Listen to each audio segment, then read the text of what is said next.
name is Bledsoe. I'm a resident here in Overton and owner of Quail Hollow Farm. I want to thank the board members and each of you for giving me a few minutes. This is a subject that I'm very passionate about, and knowing myself way too well, I would not be able to be contained within 3 minutes. So I took a few minutes this afternoon to write my thoughts down, but I might be concise and carefully choose my words. I understand many of people have told me, good friends, that this is two separate issues. We have two issues going on here. There's Cliven's fight with the BLM, and then there's this issue of this overreaching abuse of power of federal agents. I believe that is true.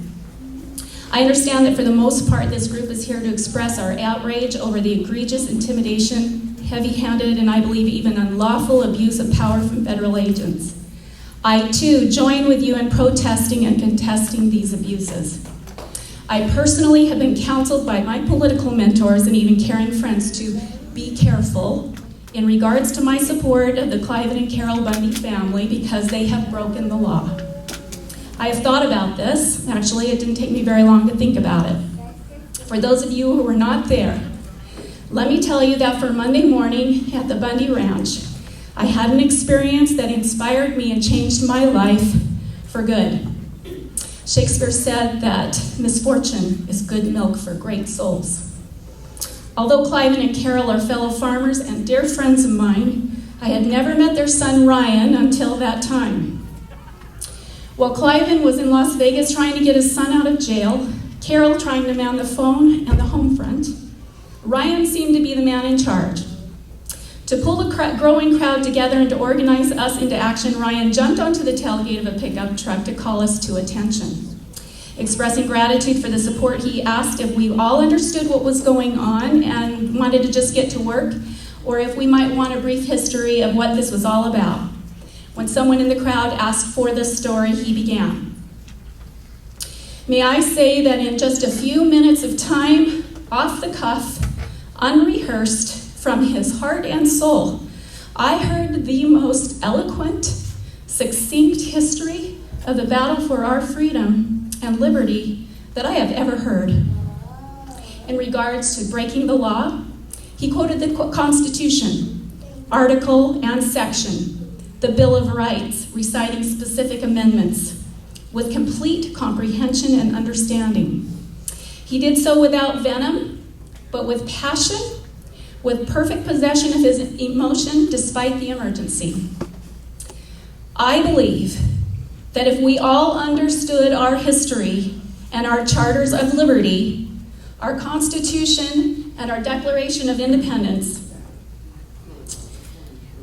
we would never have allowed our liberties that we claim to cherish to be eroded away. Cliven and Carol are not the gun-slinging, rebel-rousing, redneck lawbreakers many would have us believe. Quite the contrary. They are my heroes. Cliven and Carol have been willing to sacrifice their very livelihood to push their constitutional rights, our constitutional rights. We all talk and complain how the government had grabbed control of our lands and set up federal institutions that limit our liberties, how expensive and abusive they are. Cliven and his family do more than talk. They have gained knowledge, and according to their understanding and their own conscience before God, they have peacefully pushed back. The Bundys have been carrying this alone far too long. Federal agencies have now brought the matter to a head, forced the issue. Their flagrant abuses have brought us here. Many because they've touched our pocketbooks and our leisure enjoyment.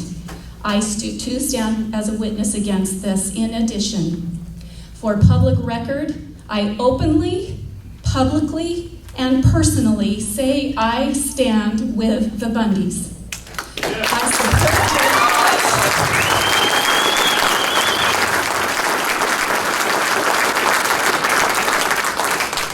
I support your fight, and I will do all in my power to assist you. To my community and friends, we must know this document. For me, it sent a power-pushing health official walking off my farm with no recourse. If there is a silver lining in the wake of these horrific events, it is the wake-up call to understand with fervor and passion our founding documents. We cannot be ignorant and free. Ryan Bundy, the Bundy family, God bless you. You have set an example for this girl to follow. May we all do likewise.